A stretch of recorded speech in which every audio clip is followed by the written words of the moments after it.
ദിവസം നീണ്ടു നിൽക്കുന്ന ഭാഗ്യം ലഭിക്കാൻ പോകുന്ന 9 നക്ഷത്രക്കാരെ പറ്റിയാണ് ഞാനിന്ന് ഇവിടെ പറയാൻ പോകുന്നത്.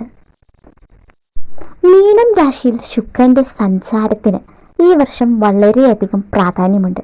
കാരണം ശുക്രൻ ഉച്ചസ്ഥിതിയിലാണ് മീനത്തിൽ നിൽക്കുന്നത്. ജ്യോതിഷപ്രകാരം ഉച്ചസ്ഥിതിയിൽ ഒരു ഗ്രഹം നിൽക്കുകയാണെങ്കിൽ അതിന് വളരെയധികം പ്രാധാന്യമുണ്ട്. മാത്രമല്ല, ഈ വർഷം 4 മാസത്തോളം കാലം ശുക്രൻ മീനം രാശിയിൽ സ്ഥിതി ചെയ്യുന്നു. ഈ വർഷം ഏകദേശം 120 ദിവസവും ശുക്രൻ മീനൻ രാശിയിൽ സ്ഥിതി ചെയ്യുന്നു. ജനുവരി 28 മുതൽ മെയ് 31 വരെയാണ് ശുക്രൻ മീനൻ രാശിയിൽ സ്ഥിതി ചെയ്യുന്നത്. നിലവിൽ ശുക്രൻ കുംഭൻ രാശിയിലാണ് സ്ഥിതി ചെയ്യുന്നത്. ഈ സമയം പല വിധത്തിലുള്ള ഗുണഫലങ്ങൾ നിങ്ങളെ ബാധിക്കുന്നു. കൂടാതെ സാഹചര്യങ്ങളെല്ലാം തന്നെ മികച്ച രീതിയിൽ കൈകാര്യം ചെയ്യുന്നതിനും സാധിക്കും. അല്പം ശ്രദ്ധിച്ച് മുന്നോട്ട് പോയാൽ പല പ്രശ്നങ്ങളും എളുപ്പത്തിൽ തന്നെ പരിഹരിക്കാനാകും.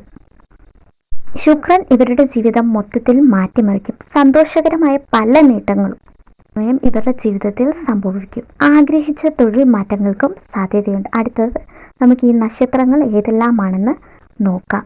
അശ്വതി, കാർത്തിക, പൂരം, ഉത്രം, ചോതി, പൂരാടം, അവിട്ടം, പൂരുരുട്ടാതി, ഉത്രട്ടാതി. ഇതാണ് ആ നക്ഷത്രങ്ങൾ. പ്രാർത്ഥനയിൽ നിങ്ങളെയും ഉൾപ്പെടുത്താൻ നിങ്ങളുടെ പേരും നാളും കമൻറ്റ് ബോക്സിൽ രേഖപ്പെടുത്തണേ.